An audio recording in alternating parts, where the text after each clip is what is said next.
ਸਿਆਸਤ, ਵਪਾਰ, ਖੇਡਾਂ ਤੇ ਫਿਲਮ ਜਗਤ ਦੇ ਨਾਲ ਦੇਸ਼ ਦੁਨੀਆ ਦੀ ਹਰ ਵੱਡੀ ਖਬਰ ਦੇ ਲਈ ਹੁਣੇ ਡਾਊਨਲੋਡ ਕਰੋ देश की number 1 news app Dainik Savera times. Lockdown बढ़ाने से जहां देश की अर्थव्यवस्था के तबाह हो जाने का खतरा मंडराने लगा है, वहीं कोरोना से ज्यादा नुकसान देश को अन्य कारणों से होने का भी डर सता रहा है। ऐसे हालातों में दैनिक सवेरा के मुख्य संपादक श्री शीतल विज जी ने लोगों का हौसला बढ़ाते हुए अपने कुछ सुझाव व्यक्त किए हैं। वे बताते हैं कि अगले रविवार 3 मई को क्या होगा ये अभी कहना संभव नहीं है। प्रधानमंत्री श्री नरेंद्र मोदी के मन में क्या है ये कहना कठिन है तथा वे 3 मई को लॉकडाउन को लेकर क्या घोषणा करेंगे ये भी केवल वही जानते हैं। अभी 27 अप्रैल को उन्होंने मुख्यमंत्रियों से भी मंत्रणा करनी है, परंतु ये एक सप्ताह जहां इंतजार करने का वहीं चिंतन तथा मंथन करने का भी है। मीडिया लोकतंत्र का एक मजबूत स्तंभ है तथा मीडिया की ये जिम्मेदारी भी बनती है कि वह चिंतन भी करे, मंथन भी करे तथा अपनी स्पष्ट तथा निष्पक्ष राय भी सरकार तक अवश्य पहुंचाए।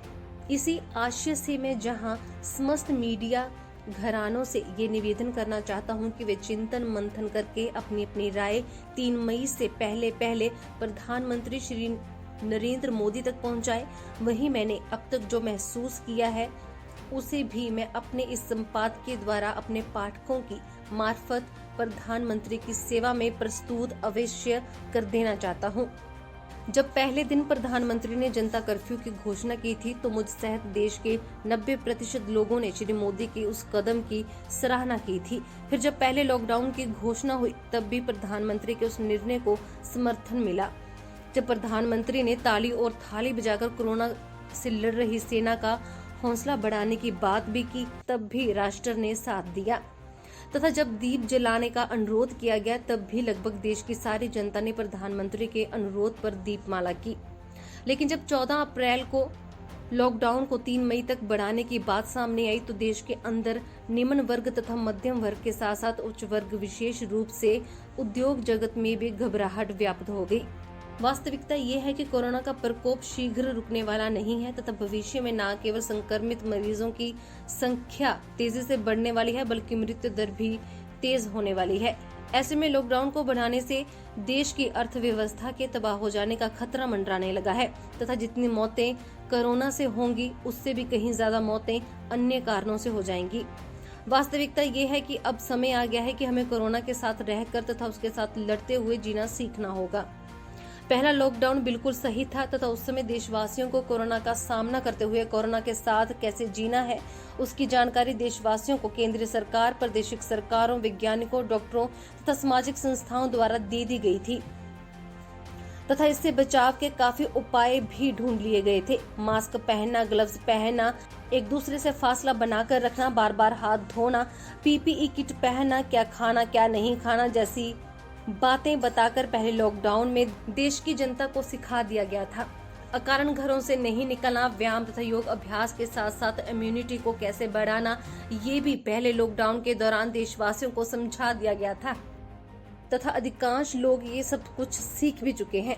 ऐसे में पहला लॉकडाउन ही काफी था तथा उसके बाद इंडस्ट्री तथा व्यापार को जरूरी एहतियाती कदमों के साथ खोल दिया जाता तो शायद आज जो आर्थिक संकट को देश झेल रहा है वो नहीं झेलना पड़ता। Public transport, railway, airline, school, college, restaurant, bar, disco, cinema आदि को अगर बंद रखकर अगर शेष कारोबार खोल दिए जाते तो शायद अर्थव्यवस्था इस प्रकार नहीं चिरमिराती जिस प्रकार आज चरमरा रही है। अगर ध्यान से देखें तो एक बात सामने आएगी कि कोरोना से ज्यादा नुकसान अन्य कारणों से हो रहा है।